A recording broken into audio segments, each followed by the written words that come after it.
សូមនមស្ការខថ្លៃបង្គំចំពោះព្រះភិក្ខុវត្តវិបុលប្រជាប្រធានមជ្ឈមណ្ឌលពុទ្ធសាសនាអប់រំយុវជនដោយសេចក្តីគោរពសក្ការៈនៃព្រះជ្រៅនិងសូមនមស្ការខថ្លៃបង្គំចំពោះព្រះធរៈគ្រប់ព្រះអង្គដែលមានវត្តមាននៅក្នុងឱកាសនេះសូមចម្រើនពរដល់លោកនាយកនាយិកានាយក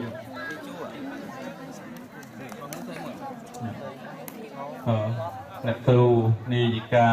ព្រមទាំងលោកនាយករងលោកគ្រូអ្នកគ្រូទាំងអស់ជាទីស្រឡាញ់រាប់អាននិងសូមចម្រើនពរដល់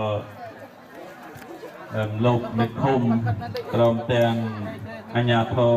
ដែនដីនៅទីកន្លែងនេះដល់សែនមនោរម្យនាឱកាសពេលព្រឹកនេះផងដែរគម្រោងធម្មចរិតបានរៀបចំកម្មវិធីអប់រំបណ្ដុះបណ្ដាលសីលធម៌គុណធម៌ដល់បងប្អូនសិស្សានុសិស្សនៅវិទ្យាល័យនិងបឋមសិក្សាពូអំពិលហ៊ុនសែនពូអំពិលដែលបានប្រព្រឹត្តទៅអស់រយៈពេល2ថ្ងៃកន្លងមកហើយថ្ងៃនេះគឺជាថ្ងៃបិទវគ្គបញ្ចប់កម្មវិធីអប់រំដោយបានការអនុញ្ញាតអំពីលោកនាយកអ្នកគ្រូនាយិកាលោកនាយករងព្រមទាំងលោកគ្រូអ្នកគ្រូបានផ្ដល់ឱកាសចុះអប់រំនៅទីកន្លែងនេះហើយប្រព្រឹត្តទៅបានរយៈពេល2ថ្ងៃដោយរលូនដោយបានការសហការយ៉ាងកក់ក្ដៅពីលោកនាយកអ្នកគ្រូនាយិកាព្រមទាំងលោកគ្រូអ្នកគ្រូទាំងអស់ដែលបានអញ្ជើញចូលរួមសហការដើម្បីឲ្យការងារអប់រំនេះប្រព្រឹត្តទៅបានល្អប៉ុន្តែណា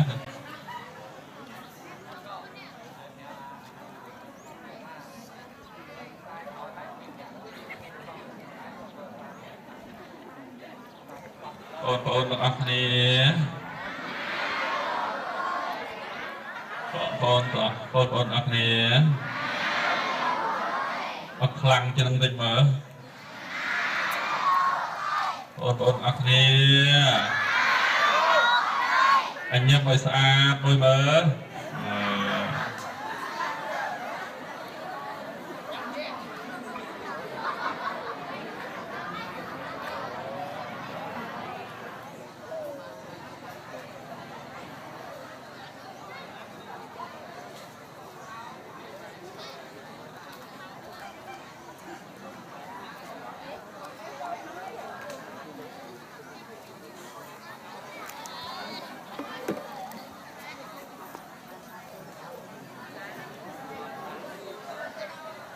សบายចិត្តអត់ថ្ងៃនេះសบายខ្លាំងអត់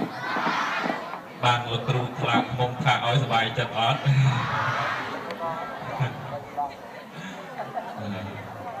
តាមពិត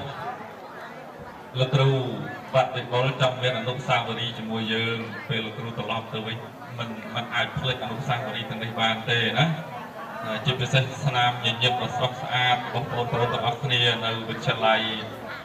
ពូអំពិលនេះណា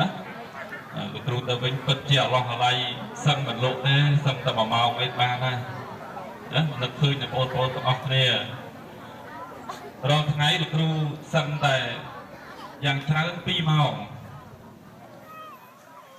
ណាយ៉ាងច្រើនតែ2ម៉ោងទេក្នុងមួយយប់ណា